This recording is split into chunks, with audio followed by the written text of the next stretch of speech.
আপু আর একটা কথা। তানিয়া,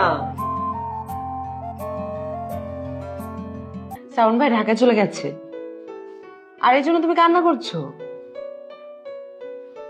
কি দারুণ, শ্রাবণ ভাই ঢাকায় চলে গিয়েছে এই জন্য তুমি কান্না করছো। তুমি অনেক ভালোবাসো শ্রাবণ ভাইকে, তাই না? আর শ্রাবণ ভাইয়াও তোমাকে অনেক ভালোবাসে। আপু আসবো? আপু একটা কথা জানার ছিল। বল। মানে শ্রাবণ তো মাত্র ঢাকায় গেল, ওখানে মানে ও যে যেখানে থাকবে ওখানে থাকা টাকার ব্যবস্থা কি ঠিকঠাক মতো আছে? মানে ওর প্রবলেম হবে না তো? ঠিকঠাক ব্যবস্থাই আছে, থাকার ব্যবস্থা আছে, খেলাধুলার প্রপার ব্যবস্থা আছে, সব প্লেয়াররা ওখানে থাকে, তো টেনশনের কিছু নেই। ঝামেলা হবে না না?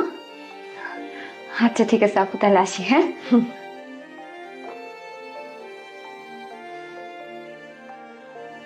আপু আর একটা কথা জানার ছিল। মানে ও এখানে যখন ছিল তখন তো অনেক প্রবলেমে আমিও টেক কেয়ার করতাম, বা তোমরা ওর প্রবলেমে ওকে টেক কেয়ার করতে। তো ওখানে তো ও কাউকে চেনে না, যখন ঝামেলায় পড়বে আল্লাহ না করুক তখন ওকে টেক কেয়ার কে করবে? মানে ওর দেখাশোনার জন্য কেউ কি থাকবে ওখানে? আছে? ওর বয়স কত? কেন ও তো এখন বড় হয়ে গেছে। বড় হয়ে গেছে না? তো বড় হয়ে গেলে নিশ্চয়ই নিজে টেক কেয়ার নিজে করতে পারবে, তাই না? আর যদি কখনো কোনো ঝামেলা হয় তাহলে তুই আছিস, আমি আছি, রাইট? হ্যাঁ সেটাই তো, আমরা তো আছি। আচ্ছা ঠিক আছে।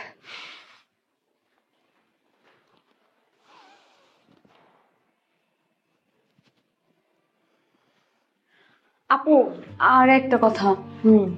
মানে ও যখন এখানে ছিল তখন তো ক্যাম্পাসে ক্যান্টিনে অনেক সময় বাকি খেত, আবার আমি এমার্জেন্সি প্রয়োজন হলে আমি অনেক সময় টাকা দিতাম। তো ওইখানে তো কাউকে চেনে না, ধরো এমন একটা সময় আসলো আমাকে ফোনটা ধরলাম না, বিজি থাকতে পারি ক্লাসে বা যে কোনো কাজে, তখন ওকে কি কেউ বাকি দেবে ওখানে? বাকি দেয় ঢাকায়?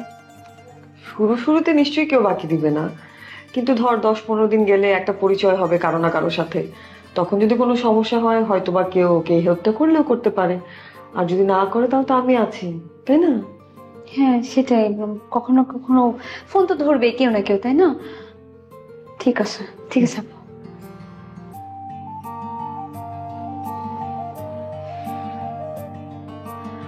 আপু আর একটা কথা। তানিয়া,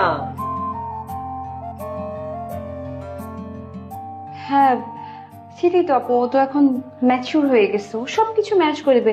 টেনশনের কোনো কারণে, তুমি টেনশন করো না, সব ঠিক হয়ে যাবে। আমি যাই। হ্যাঁ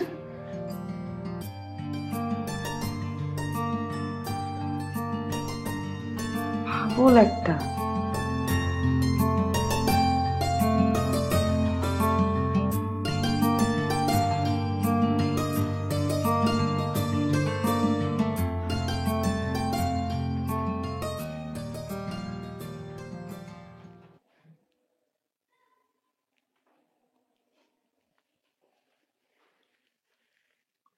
হ্যালো হ্যালো হ্যালো।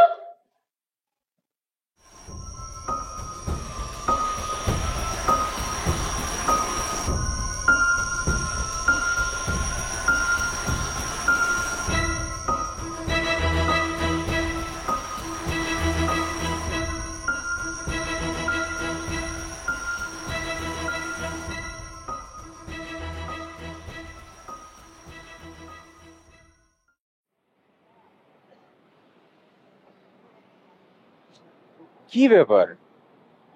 নাম্বার বন্ধ, বিজি।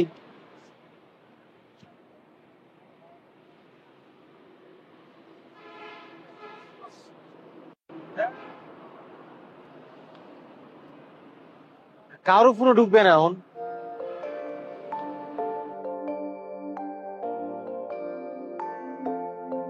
ছাতার নেটওয়ার্ক। আপু, তোমার একটা গল্পগুচ্ছ ছিল না, ওটা কি আমি নিতে পারি?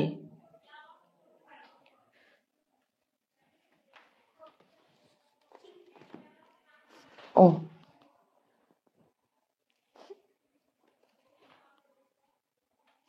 আপু কি হয়েছে তোমার? কান্না করছো তুমি? কান্না করছো কেন? ও আচ্ছা, আজকে তো শ্রাবণ ভাইয়ের ঢাকায় চলে যাওয়ার কথা, তাই না? শ্রাবণ ভাই ঢাকায় চলে গেছে, আর এই জন্য তুমি কান্না করছো? কি দারুণ, শ্রাবণ ভাই ঢাকায় চলে গিয়েছে, এই জন্য তুমি কান্না করছো। তুমি অনেক ভালোবাসো শ্রাবণ ভাইকে, তাই না?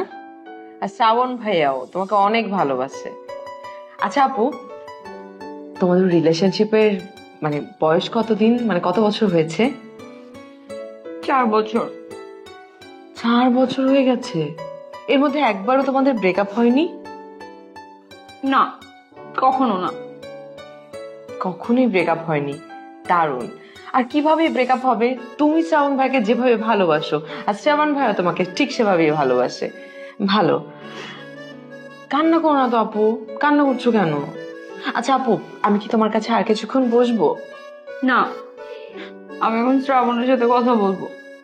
আচ্ছা, শ্রাবণ ভাইয়া চান্স পেয়েছে, আমিও খুব খুশি হয়েছি। তো কান্না করার কি আছে, তুমিও খুশি হও। তুমি আমার শ্রাবণের জন্য দোয়া করো। অবশ্যই দোয়া করব। এই যে শ্রাবণ ভাইয়া চান্স পেয়েছে, তুমি কিন্তু আপু সবাইকে খাইয়েছো, কিন্তু আমাকে কিছু খাওয়াওনি, আমাকে ঠকিয়েছো। তোমাকে খাবো, তুমি আগে শ্রাবণের জন্য দোয়া করো। অনেক বোকা শোকা তো।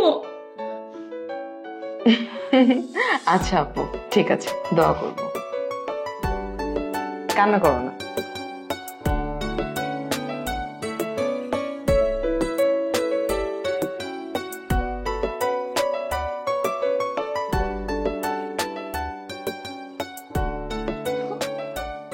ও যাচ্ছে না কেন?